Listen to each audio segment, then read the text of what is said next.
오늘은 예수님께서 나귀를 타고 예루살렘에 입성하신 것을 기념하는 종료 주일로 드립니다. 예수님께서 입성하실 때 백성들이 겉옷을 길에 펴고 또 나뭇가지를 흔들고 또 종려나무 가지를 가지고 환호한 것에 기념하여서 종려 주일이라고 합니다. 이 종려나무는 이스라엘 백성들에게는 아주 중요한 상징적인 것이었습니다. 이스라엘을 상징할 때 그런 민족적인 정신을 민족애를 나타낼 때 이 종려나무에 많이 비유를 했는데, 이 종려나무의 줄기를 다시 잘라도 또 자라고 또 그루터기에 불이 타도 또 거기에서 싹이 나서 계속해서 성장하는 그런 부분들이 변하지 않고 계속 생명력이 있는 부분들을 가지고 이 종려나무를 이스라엘의 민족 정신으로 많이 삼았고 또 그것을 오늘 예수님께서 입성하실 때 흔들며 환호했던 그 부분과 또 연결이 되면서 예수님의 왕되심과 영원하심을 우리가 생각해 보게 됩니다. 예수님은 그 환호 속에서 나귀 새끼를 타고 예루살렘에 입성하셨습니다. 십자가의 길을 가시기 위해서 그 길을 이제 시작하면서 나아가셨습니다.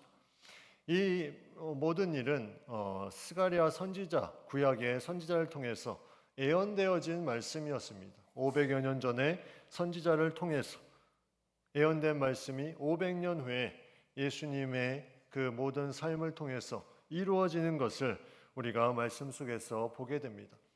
만왕의 왕으로 오신 예수님께서 백성들의 그 환호 속에서 이 땅에 오시지만 예수님은 그런 왕으로서의 그런 대접을 받는 길이 아니라 묵묵히 섬기며 고난의 길을 가셨습니다. 그것이 이번 한 주간 고난 주간으로 계속해서 달려가신, 우리를 위해서 우리의 죄를 사해 주시기 위해서 그 걸음을 가신 것을 우리가 묵상하며 생각하게 됩니다. 예수님께서 예루살렘에 입성한 것은 우리에게 놀라운 복음입니다. 이 복음의 역사를 통해서 우리가 새로운 생명을 얻을 수 있기 때문입니다. 예수님께서 십자가에 달리시기까지 그 걸음을 결정하시고 순종하시고 나아가신 것이 우리가 이렇게 모여서 함께 하나님의 백성으로 예배하며 나아갈 수 있는 놀라운 힘이 되며 또 우리에겐 큰 은혜로 다가오게 되는 것입니다. 우리는 예수님의 십자가를 묵상하며 이번 한 주간 나아갑니다. 오늘부터 금요 예배에 이르기까지 또 매일 새벽에 예수님의 십자가상에서 하신 7마디의 말씀을 우리가 가지고 같이 나누려고 합니다. 예수님의 7마디의 말씀은 복음의 그런 정수와도 같이 예수님이 이 땅에 하신 모든 것의 핵심적인 내용들을 거기에 담고 있습니다. 첫 번째 말씀, 아버지 저들을 사하여 주옵소서, 자기들이 하는 것을 알지 못함이니이다. 두 번째, 내가 진실로 내게 이르노니 오늘 내가 나와 함께 낙원에 있으리라. 세 번째, 여자여 보소서 아들이니이다. 보라 내 어머니라. 네 번째, 엘리 엘리 라마 사박다니, 나의 하나님 어찌하여 나를 버리셨나이까. 다섯 번째, 내가 목마르다. 여섯 번째, 다 이루었다. 일곱 번째, 아버지 내 영혼을 아버지 손에 부탁하나이다. 이 7개의 예수님께서 하셨던 말씀이 복음서에 나타나 있는데, 그 중에 오늘 첫 번째 말씀, 저들의 저들을 사하여 주옵소서, 자기들이 하는 것을 알지 못함이니이다. 이것은 예수님이 기도하는 내용입니다. 죄 사함을 위해서 용서하시며 그들을 위해서 간구하는 내용입니다. 바로 예수님을 십자가에 못 박게 한 그 영혼들을 위해서 간절히 기도하는 내용, 이것이 예수님의 첫 번째 십자가상에서 하신 말씀입니다. 이것은 예수님이 이 땅에 오신 이유를 명확하게 보여줍니다. 예수님은 이 땅에 죄를 사해 주시기 위해서, 그 죄를 대신하기 위해서 이 땅에 오셨습니다. 그것을 예수님께서 첫 번째 십자가에 달리신 말씀으로 명확하게 다시 한번 말씀해 주고 있습니다. 저들을 사하여 주옵소서. 십자가상에서 예수님께서 하신 이 말씀은 바로 예수님께서 우리를 위해서, 우리의 죄를 위해서, 우리의 모든 것을 대신하기 위해서 이 땅에 오셨음을 명확하게 보여주십니다. 마태복음 26장 28절에 이것은 제 사함을 얻게 하려고 많은 사람을 위하여 흘리는 바 나의 피 곧 언약의 피라. 언약의 피다. 예수님께서 나를 위해서 그 피를 흘리시고 몸을 다 내어주셨습니다. 우리가 말씀을 나눈 후에 성찬예식으로 나아갑니다. 오늘 예수님께서 나를 위해 행하신 그 놀라운 사랑과 은혜를 직접 체험하는 시간을 가지면서 더 깊이 우리가 예수님을 묵상하는 시간을 갖고자 합니다. 예수님의 이 죄사함, 용서하심, 이것은 놀라운 것입니다. 이것은 그냥 말로 하신 것이 아니라 예수님이 직접 이 모든 것을 대신해서 갚아주신 것입니다. 우리의 죄를 대신 갚아주셨다.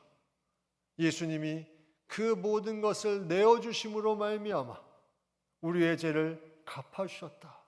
이것은 놀라운 은혜입니다. 예수님께서 이 죄사함의 간구를 통해서 우리의 그런 죄된 부분들을 다 갚아주시며 또 그가 십자가의 달림을 통해서 그의 몸과 피로 말미암아 이 죄값을 다 담당하신 그 사랑, 우리의 모든 죄를 대신 탕감해 주신 그 사랑이 바로 이 십자가의 첫 번째 말씀에서 우리에게 다가오고 있습니다. 십자가의 고통 속에 어떻게 이렇게 할 수 있었을까? 정말 극심한 고통이 오면 그것을 견디기조차 어려웠을 텐데 어떻게 그 상황에서도 저들을 사하여 주옵소서 이렇게 기도할 수 있었을까? 보통 이 십자가에 달린 죄수들은 대부분 욕을 하고 저주를 했다고 합니다. 욕을 하고 저주를, 그 고통 가운데 자신을 저주하고 타인을 저주하고 욕하고 그런 것이 일반이었습니다.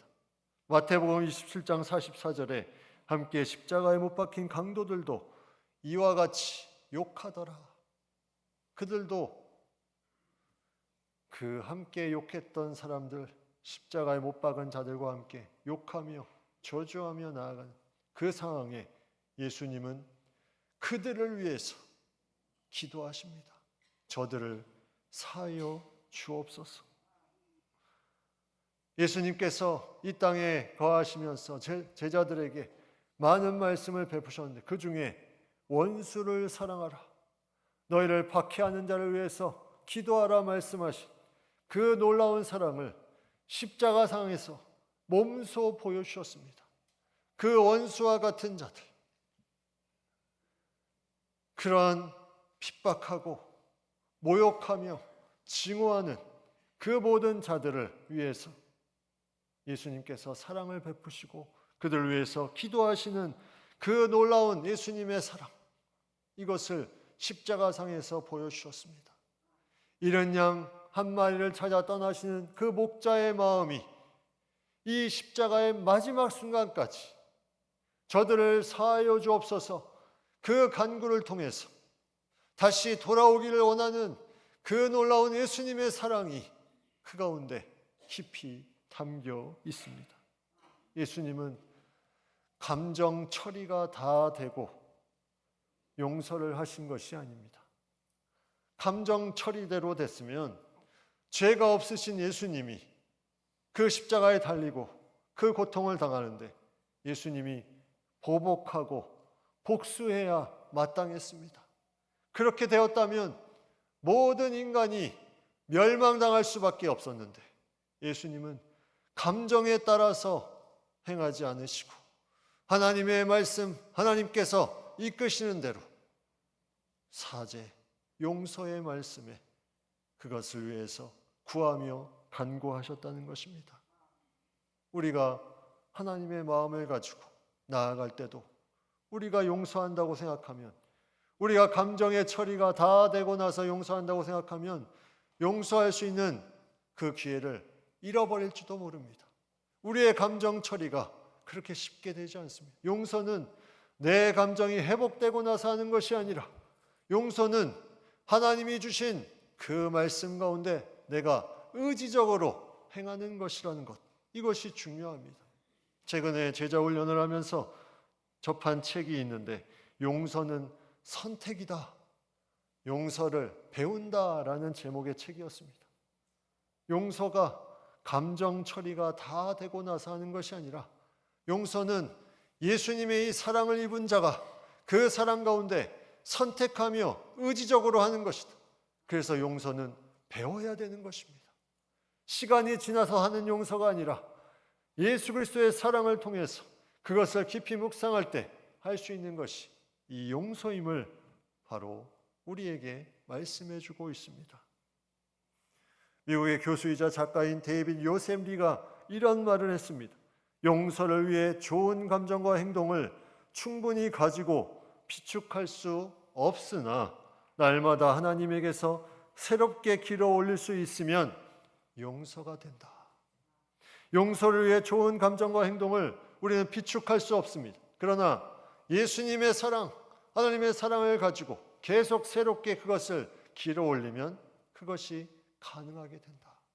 예수님께서 십자가상에서 죄인들을 향해서 저들을 사하여 주옵소서, 이 놀라운 은혜, 나에게 주신 이 은혜를 내가 깊이 생각하면 우리가 용서할 수 있다.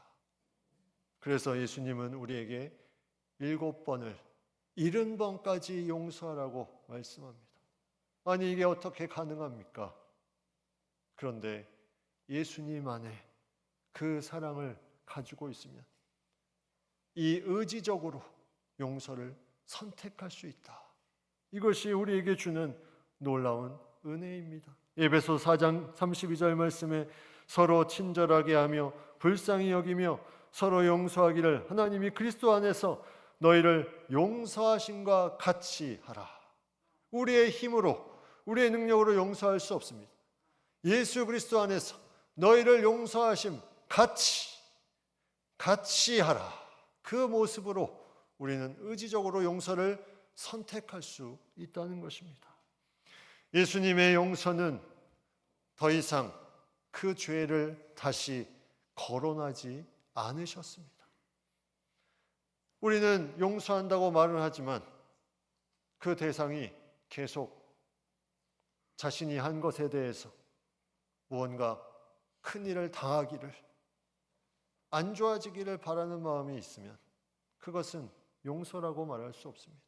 용서는 예수님께서 보여주신 대로 그 죄사함을 통해서 다시는 거론하지 않는, 기억하지 않는 예수님의 사랑이 그 가운데 있다는 것. 그래서 우리가 새로운 존재로 살아갈 수 있게 되는 것입니다. 상대가 변화되기를 바라는 마음, 다시 회복되기를 바라는 마음, 그것이 용서임을 예수님의 십자가 용서를 통해서 우리가 깨닫게 됩니다. 우리는 용서하는 것 같지만 용서가 아닌 것이 몇 가지가 있습니다. 그냥 묵인하며 나아가는 것입니다. 그냥 묵인해 주는 것. 그런데 그것은 엄밀히 말하면 용서가 아닙니다. 예수님의 용서는 묵인하지 않으셨습니다. 예수님은 그 죄를 직접 담당하셨습니다. 그의 잘못된 부분을 직접 담당하시면서 그 죄를 다 갚아주셨습니다. 그리고 용서는 상대가 언젠가 대가를 치르기 바라는 것도 아닙니다. 용서는 그 자체로 그가 회복되며 새로워지는 것, 그것을 통해서 예수님의 사랑으로 계속해서 나아갈 수 있기를 바라는 것이 바로 용서입니다. 다시 거론하지 않는 것, 마음속에 두지 않는 것, 내가 용서했지만 내 마음속에 계속 두고 있다면 그것은 참된 예수님의 용서를 따라가는 것이 아님을 오늘 말씀을 통해서 우리에게 보여줍니다. 예수님은 그 죄에 대한 부분을 용서하실 때 그냥 묵인하지 않으시고 예수님이 다 짊어 담당하시고, 그리고 그에게 무언가 대가를 치르도록 하지 않으시고 마음속에 두지 않으시며 새롭게 되기를 원하셨다는 것. 여기에 놀라운 예수님의 사랑이 있습니다. 그리고 예수님은 오늘 말씀의 34절에 이렇게 우리를 변호해 주십니다. 아버지, 저들을 사하여 주옵소서. 자기들이 하는 것을 알지 못함이니이다.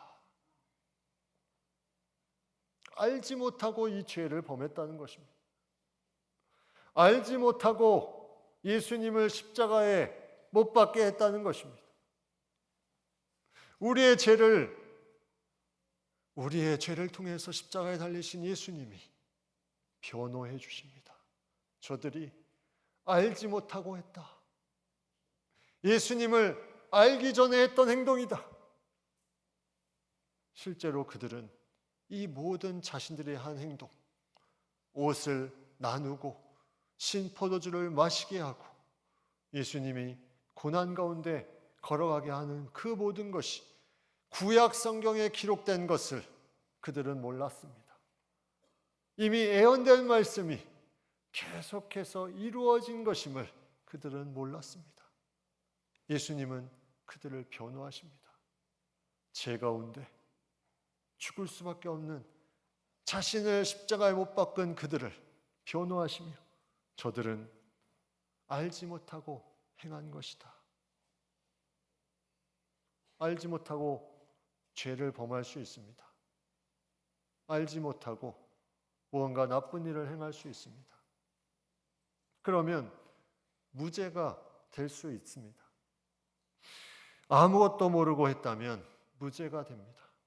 예수님이 그처럼 우리가 죄를 범한 것을 그렇게 인정을 해주셨다는 것. 아무것도 알지 못하고 한 것이다. 그래서 그 죄사함이 유효합니다. 이것을 우리에게 말씀해 주고 있습니다. 예수님의 이 죄사함의 간구, 이 간구를 스데반이 따라서 그가 순교할 때 기도하는 내용이 사도행전에 나옵니다. 그들이 돌로 스데반을 치니 스데반이 부르짖어 이르되 주 예수여 내 영혼을 받으시옵소서 하고 무릎을 꿇고 크게 불러 이르되 주여 이 죄를 그들에게 돌리지 마옵소서. 이 말을 하고 자니라. 예수님의 죄사함의 용서의 은혜를 받은 스데반이 그와 같이 용서합니다. 이 죄를 그들에게 돌리지 마옵소서. 순교당할 때 그 옆에 누가 있었습니까? 사도 바울이 있었습니다. 사도 바울이 이 스데반의 모습을 보고 그가 예수님을 만나면서 변화됩니다. 그의 기도로 한 영혼이 생명까지도 아까워하지 않는 놀라운 복음의 주역으로 나아가게 됩니다. 무엇으로? 예수님의 용서가 그를 통해서 흘러감으로 예수님이 이 죄사함을 통해서 우리에게 놀라운 은혜를 주셨습니다. 너희도 내가 너희를 용서한 것 같이 너희도 용서하라. 마태복음 18장에 10,000달란트 빚진 종의 비유가 나옵니다. 10,000달란트라는 것은 엄청난 가격입니다. 한 달란트가 6,000데나리온, 한 데나리온이 1일 품삯입니다. 한 달란트는 20년치의 품삯, 10,000달란트는 20만 년의 품삯. 이거는 측량할 수 없는 주인의 은혜를 나타냅니다. 그 은혜를 받은 자가 100데나리온 빚진 자를 갚지 않는다고 기다려주지 않고 옥에 가두게 됩니다. 용서를 제대로 알았다면 그는 이렇게 하지 못했을 것입니다. 용서를 모르니 본인이 용서를 베풀지 못합니다. 그래서 결국 주인에게 심판의 말을 듣게 됩니다. 골로새서 3장 13절 누구에게 불만이 있거든 서로 용납하여 피차 용서하되 주께서 너희를 용서하신 것 같이 너희도 그리하고. 마찬가지의 말씀, 용서하신 것 같이 너희도 그리하라. 우리가 하나님의 마음을 가지고 용서 받는 자로서 용서할 수 있는 것이 은혜입니다. 용서는 오늘 말씀처럼 무언가 말로만 하는 것이 아니라 다 내어주시는 것이고, 그 사람의 잘못을 같이 함께하며 내가 탕감해 주는 것이고, 감정적으로 무언가 해결이 되면 하는 것이 아니요 의지적으로 하는 것이며, 그 사람의 어떤 부분을 기억하지 않고 거론하지 않는 것이 용서임을. 우리가 만약 이러한 예수님의 용서가 없었다면 과연 우리는 이 자리에 있을 수 있었을까? 아마도 우리 중에 그 누구도 여기에 있지 못했을 것입니다. 예수님이 우리의 죄를 다 감당해 주시고 더 이상 거론하지 않으시고 그 모든 것에 감정이 아닌 사랑으로 덮어주신 이 놀라운 사랑, 이것을 의지하며 나아갈 때 우리는 예수님의 십자가에서 한 첫 번째 말씀, 저들을 사하여 주옵소서, 저들이 알지 못하고 이것을 행하였다는 그 모든 놀라운 사랑의 말씀을 우리는 더 깊이 새기며 우리가 그 사랑대로 우리가 나아갈 수 있게 될 것입니다. 우리가 그 믿음으로 모두 잘 달려가는, 마지막까지 그 은혜 가운데 나아가는 우리 모두가 될 수 있기를 간절히 바랍니다. 기도하겠습니다. 하나님, 저희를 위해서 이 땅에 오신 그 놀라운 사랑, 십자가상에서 그때에도 이른 한 영혼 한 영혼을 생각하면서 저들을 사하여 주옵소서, 저들을 사하여 주옵소서 기도하셨던 그 놀라운 사랑이 우리 가운데 깊이 새겨지게 하시고, 이번 우리가 고난주간을 보내면서 이 사랑이 우리의 삶을 움직이고 우리의 삶을 새롭게 하여서 우리도 이 사랑의 용서의 통로로 온전히 쓰임받는 저의 삶이 다 되게 하여 주시옵소서. 예수님의 이름으로 기도드립니다. 아멘.